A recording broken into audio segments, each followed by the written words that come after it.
Thank you so much. You know, one of the common themes among all these different topics that we're talking about today is it really shouldn't be this hard. These are problems that we shouldn't have to get together and talk about and work through in 2018. It shouldn't be that hard to be a woman. It shouldn't be that hard to vote. It shouldn't be that hard to be gay in America in 2018, but here we are. And I just want to once again thank the organizers of this event, and thank all the groups that came together today to put this on. So give yourselves a round of applause, please. And to briefly tack on to Vicki's presentation, another action item would be automatic voter registration. We currently have a system that you have to opt into. But when you turn 18, you are automatically a registered voter in the United States. Without further ado, our next speaker is Matt Gyure. He is also our Johnny-on-the-spot IT person. So everything you've ever seen from Greater Lafayette Indivisible, from our website to our donation page to our live streaming of this very event, could not happen with this guy right here. So let's hope we can keep it together for his 10 minutes of speaking. Matt, please take it away. Hi, everybody. My name is Matt Gyure. I'm a computer engineer. I didn't know what to put for a title. I'm a programmer by day, but that's my degree. I'm also in Greater Lafayette Indivisible, and I want to talk to you about the fun and exciting part about FCC regulation. Yeah! All right! So, what is net neutrality? Net neutrality is the idea that all traffic on the internet should be treated equally. That means if you go to Facebook or YouTube or your favorite hobby site, all of it is the same. The ISP can't say like, nah, I don't like that. That one's not good. So everything's treated the same. I want to give you just really quick timeline of the net neutrality fight. It starts in 1934. The Communications Act was signed into law, creating common carriers. 2002, cable is declassified from Title II as it's classified as an information service. Title I, not strict regulations. 2005, DSL and wireless is also classified as information service. In 2007, Comcast slows down a certain part of traffic called BitTorrent, and the FCC doesn't like it, and they go to court. In 2010, the FCC loses that battle, and they say they can't actually stop Comcast from doing that. 2010, FCC releases new rules that say, oh, these are the guiding principles. They were kind of like net neutrality guidelines. Verizon sues, and in 2014, Verizon wins that case, and court says that only common carriers are subject to those rules. So FCC kind of loses a little bit of bite.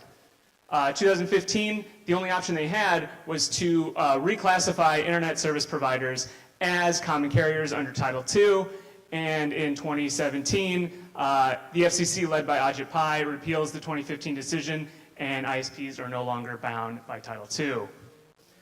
Boo indeed. So just hold up for a second. Roughly 22 million people submitted comments to the regulatory proceedings.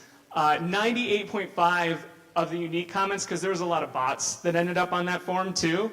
So 98.5% of the unique comments were anti-Ajit Pai plan.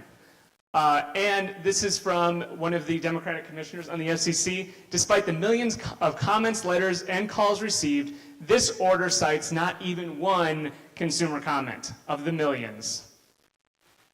So why is this important? Well, one, it stymies innovation and it hurts small business. You have Netflix, you have Hulu, you have YouTube. These are great, but let's say you're a small business and, well, you want to start something up. How about Matt's Discount Video Streaming and Velvet Art Emporium? Right? It's great. I think I have the idea for video streaming. But unlike these guys, what if the internet service providers say they make great deals with Netflix and Hulu, they pay them a lot of money, but I don't have that much money, I just started out. They could slow down my traffic, and I could be out of business before I even started. This actually did happen, by the way, before the 2015 decision. In 2014, a lot of people on Comcast noticed their Netflix streaming was pretty slow. They weren't getting HD video.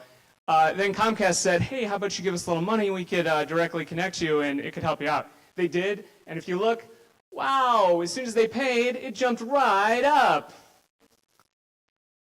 So another reason is it hurts consumers. If these ISPs, which most of them are monopolies. They're in areas nobody can compete. It hurts you. You can't shop around, decide what's the best. Actually, nearly 2/3 of Americans, they just have one choice for high-speed internet, which is terrible, especially in rural communities. And ultimately, it's a civil rights issue. It affects women, minorities, and rural communities. If ISPs can regulate what if they can block traffic that you post online, say they didn't like a movement, it was too political, they didn't like Black Lives Matter or something, they can just block that and say, yeah, it's not for us. So it hurts a lot of people in minority communities. But I hear you. Regulation, that curbs investment. That sucks. Well, 2 CEOs and a CFO both admitted it doesn't. They were going to do it anyway, and the reason that spending went down, the project was done. They just didn't need to spend any more money. Okay, so it doesn't curb investment. So now what? The decision happened in 2017. What's going to happen? Well, 50 senators, including one GOP senator, have a piece of legislation that they need one more vote on that would reinstate the Title II protections. 21 state attorneys general are suing the FCC, but that's going to take a while. It's in the courts. And certain states have started introducing their own net neutrality laws, which we're not really sure if those are going to work, but they are trying. And will you notice a change? The thing about net neutrality is you might notice a change, but slowly. It might even look like a good thing at first. Here's an example. T-Mobile did this binge-on plan, which they're saying you have your data cap for your phone, but if you use these services, it doesn't count against your data cap. Well, that privileges these services, and if I want to start my awesome streaming service, it's going to count against your data cap. What are you going to do? Probably use one of these big guys and not one of the small ones. Also, like, this is already happening. These are services and products. If you're a gamer, like, these you can buy and they'll speed up your connection, and it's been tested and it works. Riot Games, which does like a League of Legends, there's this big video game. They're kind of building their own network over the internet to speed it up because of some of this stuff. So what can I do? Well, you can call our representatives.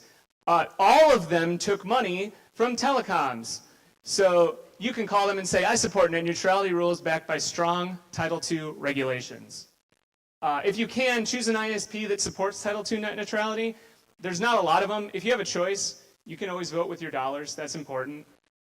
You can go to battleforthenet.com. They'll give you a ton of information, how to contact your representatives, what to say. It's great. And you can share this information, which is important. I know it's a boring topic. A lot of people don't think that it matters, but it absolutely matters. We don't want this sort of thing to actually take place. So call, get involved, and thank you.